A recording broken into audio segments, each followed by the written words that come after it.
ராமநாதன் தமிழ் பேச்சு. இருப்பு கோப்புகள்.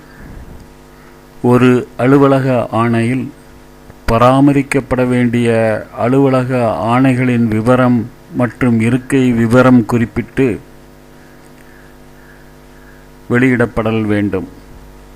இருப்பு கோப்பின் எண், இருப்பு கோப்பின் தலைப்பு, பராமரிக்கப்பட வேண்டிய இருக்கை ஆகியவற்றை குறிப்பிட்டு அலுவலகம் முழுமைக்குமான இருப்பு கோப்புகளின் பட்டியல் பராமரிக்கப்படல் வேண்டும். இப்பட்டியலை பிரிவு தலைவர், அலுவலக தலைவர் பிரதி மாதம் சரிபார்க்க வேண்டும்.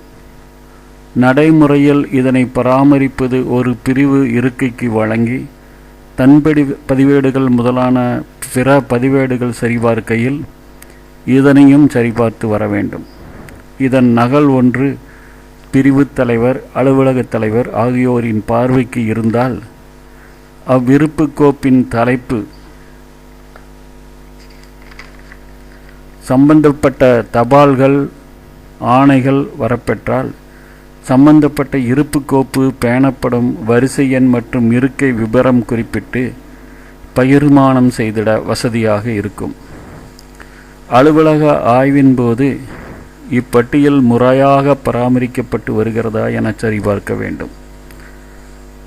சில அலுவலகங்களில் இவ்விருப்பு கோப்பு ஒரு இருக்கைக்கு ஒரு ஆண்டிற்கு 1 அல்லது 2 அல்லது 3 பராமரிக்கப்பட்டு வருட முடிவில் தைக்கப்பட்டு பதிவறையில் ஒப்படைக்கப்பட்டு விடுகிறது. அதனால் சம்பந்தப்பட்ட பொருள் தொடர்பான கோப்புகளில் நடவடிக்கை எடுக்கப்படும் பொழுது சரியான ஆதாரங்களை குறிப்பிட்டு சமர்ப்பிக்க இயலாது. எனவே இந்த நடைமுறை தவிர்க்கப்பட வேண்டும்.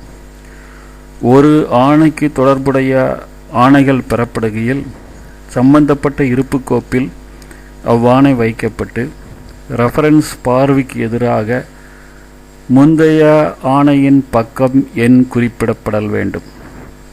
அதேபோல முந்தைய ஆணையின் பார்வையில் பின்னர் பெறப்பட்ட ஆணையின் பக்கம் எண் குறிக்கப்படல் வேண்டும். சிகப்பு நிற மையினால் இம்மாதிரி குறுக்கு பதிவுகள் கிராஸ் ரெஃபரன்சஸ் குறிக்கப்படுமேயானால் கவனத்தை ஈர்க்க வசதியாக இருக்கும். குறுக்கு பதிவுகள் மிக மிக முக்கியம்.